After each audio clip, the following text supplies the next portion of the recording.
mas eu acho que a diversidade de experiências brasileiras é imensa. E quando a gente quer, a gente passa por todos os desafios possíveis para estar com os livros, para estar com a leitura, para fazer dos livros uma realidade da nossa vida. Quem é apaixonado pelos livros sabe disso, né? Quem começa desde cedo e é apaixonado pelos livros sabe que a gente pode atravessar muitos limites para que essa relação aconteça. Então, o Nabu, Unifafiri, juntos e juntas para se deleitar com a literatura, né, não só com o lançamento do livro, mas também dizer da nossa alegria de poder constatar o que significa, né, a contribuição para o conhecimento científico, né, dessas ilustres que aí estão, sobretudo da nossa querida Liliana, que vai aí tecendo, a Cleonice também, como vão tecendo, né, a arte, né, a própria Lenice, como vão tecendo essa arte, como essa arte vai sendo socializada e colocada a serviço, a serviço. Então, eu sou Maria das Graças Soares da Costa, sou a reitora da Unifafiri, né, e promover um evento como este em parceria, né, com a editora Corujito no lançamento do livro, né, da nossa querida Cleoneide é também ter a possibilidade de fazer chegar à mão de tantas e tantas crianças e adolescentes que necessitam de um olhar, né, de um olhar humanizado, de um olhar cuidadoso. Então, a contribuição da nossa autora, Cleoneide Costa, né, nessa obra Onde o Amor Existe, é também um convite a você que possa também não só fazer a leitura, mas também se apropriar de toda a literatura que tem ao serviço das nossas crianças e dos nossos adolescentes. Então, que a literatura infanto-juvenil possa lhe contagiar e possa fazer com que você desperte o autor, o poeta, a poetisa que existe dentro de você. Então, para a gente é uma alegria, como unidade, como instituição, como centro universitário, receber e acolher as editoras, os autores, as poetas e as poetisas para fazer chegar a toda a sociedade essa contribuição tão significativa que é a contribuição da literatura infanto-juvenil.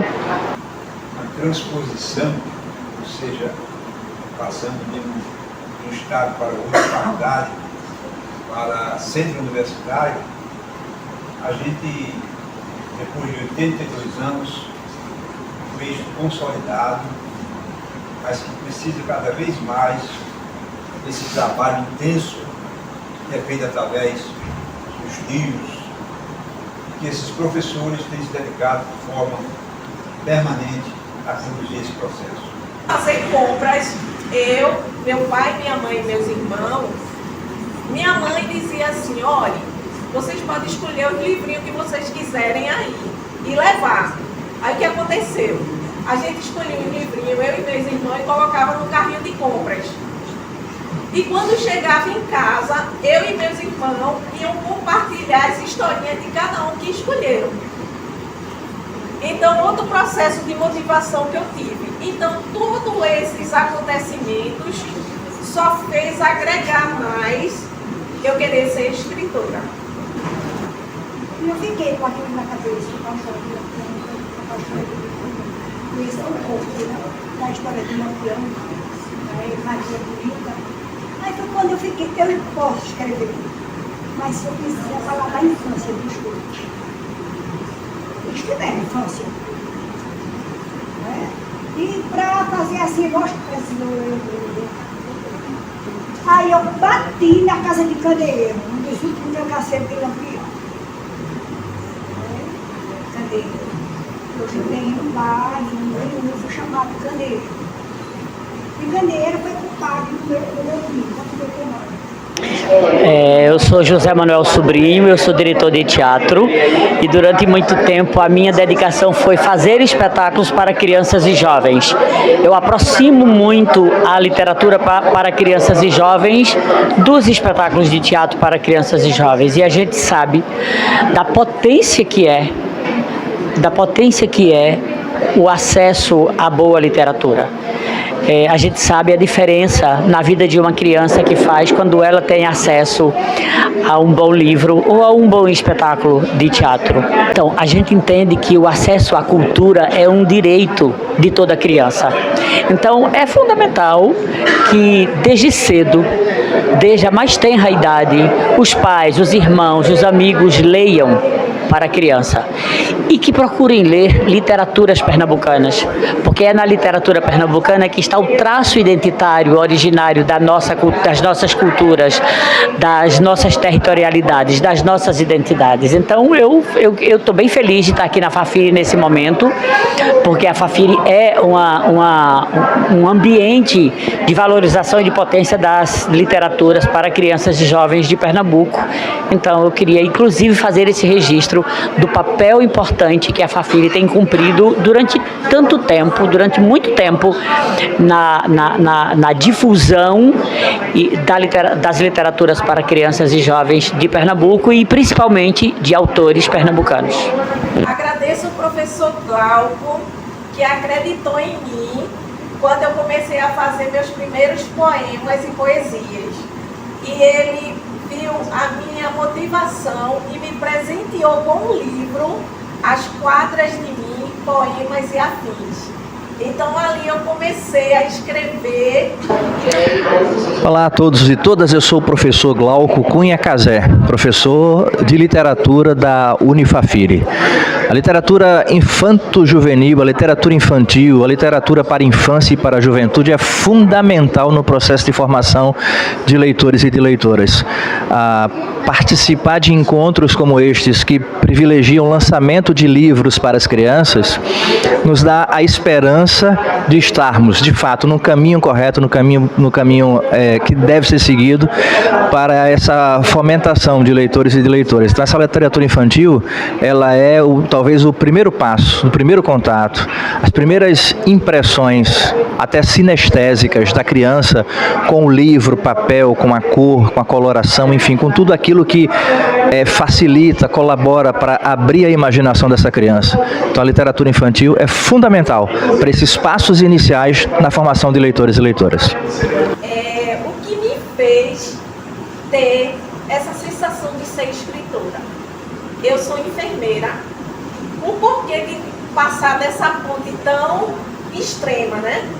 Eu sou enfermeira, sou formada em especialização em clínica cirúrgica e obstetrícia. E o meu primeiro trabalho foi na pediatria.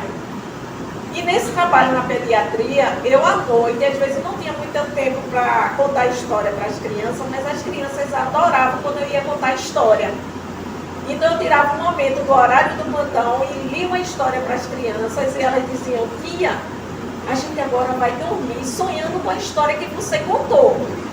E tinha dia que eu não tinha tempo de contar a história, aí o que acontecia? Eu disse: peça seu papai e sua mamãe para contar. Eles diziam: não, tia, a gente quer você. Então, quer dizer, nada é por acaso, né? Tudo tem um porquê. Da literatura infantil, infanto-juvenil, ela pega justamente o início, né, da mediação entre a criança e o adolescente e o mundo, né? No caso da criança, o pensamento mágico, e no caso do adolescente e do pré-adolescente e adolescente, essa formação do pensamento racional. E a gente que trabalha com literatura infantil e infanto-juvenil trabalha justamente no questão, primeiro, da apresentação para que se crie a prática de leitura. Geralmente dizem que a gente está tendo fomentar o hábito, mas não deve ser olhado como hábito, porque o hábito às vezes é uma coisa muito mecânica e a prática de leitura ela envolve a seleção que a criança e o adolescente eles vão aprender a fazer a partir desse trabalho de mediação que é feito por nós, até que eles sejam autônomos em relação a isso, para que eles possam construir suas próprias realidades e sonharem com os livros, a poesia e ir além. E aí estou muito feliz de aqui falar um pouquinho só, né, desse livro, esse da Quatro Mãos. Eu sei que pode se falar do ilustrador, porque o ilustrador também faz um elo, quando eu escrevo você já não fica mais sozinha. Bom, meu nome é Miquel Ferraz, ilustrador. Eu acredito que esses momentos, eles trazem a consciência do público, principalmente daqueles que amam a literatura, a importância desse crescimento, né, de conhecimento. Na verdade, como eu trabalho com ilustração desde os meus 16 anos, tenho eu esta vasta intimidade, né, com a ilustração e também com a parte literária. Falou a importância da educação, a relação educação e literatura. Aliás, eu acho que a literatura ela é aberta para várias áreas do conhecimento, né? Não de uma forma direta, de uma forma informativa, né? Mas de modo formativo. Ela simboliza tantas coisas, tantos sentimentos, tantas emoções, tantas realidades, de uma forma especial. Né? Então a literatura ela proporciona essa abertura, né, de temas, de conhecimentos, de uma forma específica. Olha, a literatura infanto-juvenil, ela é uma literatura especial, não é? A gente pode dizer que é uma literatura como outra qualquer, que ela tem as mesmas características, a mesma literariedade, a mesma simbologia, não é? Mas por muito tempo, ou talvez até no momento, ela seja considerada uma literatura menor, não é? Não sei qual é o paralelo que se faz, mas na verdade a literatura infanto-juvenil é uma grande literatura. E ela, a gente pode até dizer que quem faz literatura infanto-juvenil tem muito mais trabalho, né? Tem que ter muito mais criatividade, porque é uma literatura que tem que encantar, né? Que tem que entreter, que tem que formar o leitor. E tudo isso é preciso que o autor articule muito bem as palavras para que não se torne um texto impermeável à percepção infantil e juvenil. Né? Então, a literatura infanto-juvenil é uma grande literatura como qualquer outra literatura, né? Só que ela precisa ser melhor reconhecida, ela precisa realmente conquistar mais uma autonomia, né? Um reconhecimento do público leitor em geral.